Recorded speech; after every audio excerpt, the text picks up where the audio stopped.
สวัสดีค่ะเด็กๆ วันนี้มาพบกับคุณครูเบลเล็กกันอีกแล้วนะคะสำหรับเรื่องที่เราจะเรียนในวันนี้เป็นเรื่องอะไร เราไปดูกันเลยค่ะเฉลยนะคะ เรื่องที่เราจะเรียนในวันนี้เป็นเรื่องคำศัพท์และความหมายของคำศัพท์ในบทเรียนนี้ค่ะ เดี๋ยวเรามาฝึกอ่าน แล้วก็ทำความเข้าใจเกี่ยวกับความหมายของคำต่างๆกันเลยนะคะคำแรกโพรงอ่านว่าโพรงพอรอโองอโพรงพอรอตัวนี้เป็นตัวควบกล้ำเวลาอ่านออกเสียงพยัญชนะต้นสองตัวจะต้องอยู่ติดกันแล้วตามด้วยเสียงสระโอลำดับต่อไปจะเป็นตัวสะกดอีกครั้งนะคะพอรอโองอโพรงความหมายของเขาคือช่องที่กลวงเข้าไปของสิ่งใดสิ่งหนึ่ง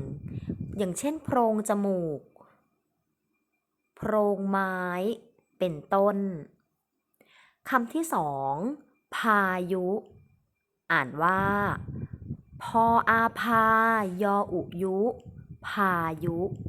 ความหมายลมที่มีกำลังแรงคำที่สามตังเมอ่านว่าตังเมตออะงอตังมอเอเมตังเมอีกครั้งนะคะตออะงอตังมอเอเมตังเมสระอะตัวนี้เป็นสระอะแบบแปลงรูปเมื่อสระอะมีตัวสะกดจะกลายเป็นไม้หันอากาศ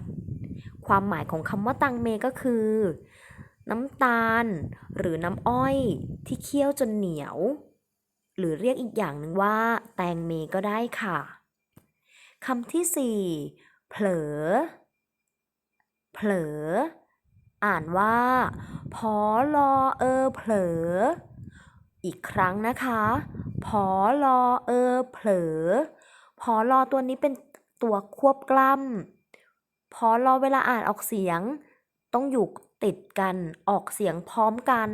แล้วตามด้วยเสียงสระแล้วจึงรวมคำได้คำว่าเผลอความหมายมีสองนัยยะ 1. หลงลืมไปชั่วขณะ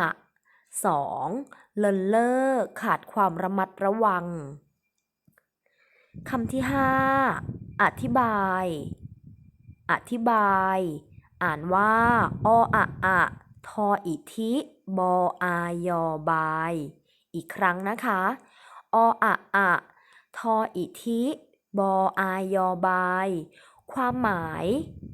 ก็คือการขยายความไขความหรือเป็นการชี้แจงรายละเอียดให้เราเข้าใจมากขึ้นนั่นเองค่ะคำที่6เทวดาเทวดาอ่านว่าทอเอเทวออะวะดออาดาเป็นอะกึ่งเสียงนะคะออกเสียงว่าเทวดาความหมายพวกชาวสวรรค์ที่มีตาทิพย์หูทิพย์กินอาหารทิพย์ก็คือคนที่ทำดีเมื่อเสียชีวิตแล้วตายไปวิญญาณก็จะไปอยู่บนสวรรค์เรียกว่าเทวดาเรียกว่านางฟ้านั่นเองค่ะคำต่อไปคำที่7ทยอยทยอยอ่านว่าทออะทะยออยอยอย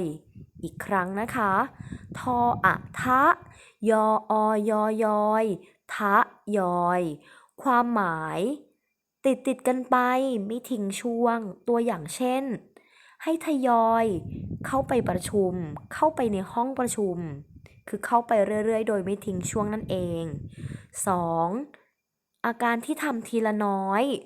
ตัวอย่างเช่นทยอยกินค่อยๆกินคำต่อไปเกียจคร้านเกียจคร้านอ่านว่ากอเอียดอเกียจคอรออานอครานไม่โทคร้านเกียจคร้านอีกครั้งนะคะกอเอียดอเกียจคอรออานอครานไม่โทคร้านเกียจคร้านคำว่าเกียรติตัวนี้ใช้จอจานเป็นตัวสะกดเป็นมาตราแม่กฎเวลาอ่านออกเสียงจะอ่านออกเสียงเหมือนดอเด็กส่วนคำว่าคร้าน เป็นตัวควบกล้ำคอรอออกเสียงพร้อมกันตามด้วยสระตัวสะกดและวรรณยุกต์โท ความหมายขี้เกียจไม่อยากทำงาน มีใครเป็นแบบนี้บ้างคะขี้เกียจไม่อยากทำงาน คงจะไม่มีใช่ไหมคะเด็กๆเป็นไงคะคำศัพท์ทั้ง8คำที่ครูให้มา ฝึกอ่านตามครู ได้บ้างไหมคะ ถ้ายังไม่คล่องเด็กๆต้องนำคำที่ครูเบลให้นักเรียนฝึกไปฝึกบ่อยๆนะคะ แล้วเด็กๆจะทำได้เอง แล้วเดี๋ยวเราก็จะอ่านหนังสือเก่งเองค่ะ หลังจากที่ฟังคลิปวิดีโอ การฝึกอ่าน ความหมายของคำแล้ว นักเรียนอย่าลืมทำแบบฝึกหัดเล่มส้มให้คุณครู1 หน้านะคะ เดี๋ยวครูจะบอกค่ะว่าหน้าที่เท่าไหร่ ติดตามในวันพรุ่งนี้นะคะ สวัสดีค่ะ